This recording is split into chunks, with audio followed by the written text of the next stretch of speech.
How are you today? Today, in keeping with simple meals, we're going to cook a pizza.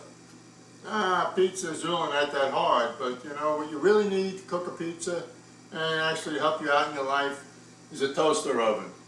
Now, microwaves work pretty good. Did you ever cook pizza in a microwave? Don't try it. It comes out a little limp. And you know, guys, we don't want to. We're not into limp. So we're going to do it in a toaster oven, and the toaster oven is right here.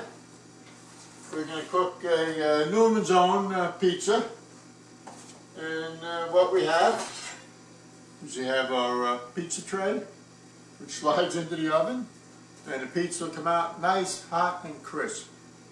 So hang on, and we'll get this show going.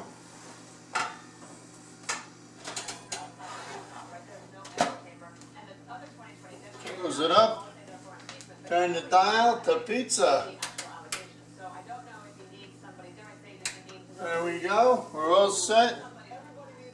Should take 4 minutes and 25 seconds, but I think I want it a little bit crispier, so I'm going to bump it up to 5 minutes here.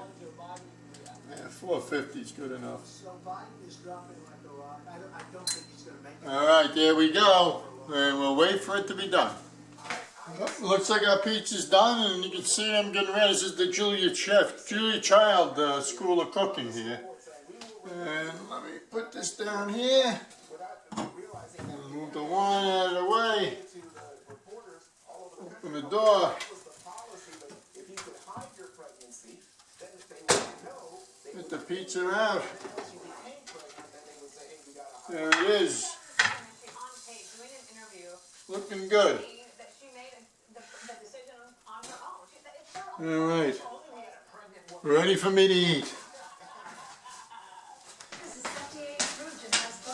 Don't stop Eliquis unless your doctor tells you to. Eliquis can cause serious and, in rare cases, fatal bleeding. Bon appetit! If you have an artificial heart valve or abnormal bleeding. If you had a spinal injection while on Eliquis, call your doctor right away if you have tingling, numbness, or muscle weakness. While taking Eliquis, you may bruise more easily, and it may take longer than usual for bleeding to stop. Seek immediate medical care for sudden signs of bleeding, like unusual bruising. Eliquis may increase your bleeding risk if you take certain medicines. I gotta get a pizza cutter.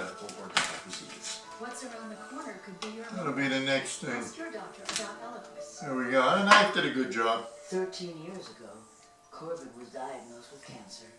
His parents brought him to St. Jude Children's Research Hospital.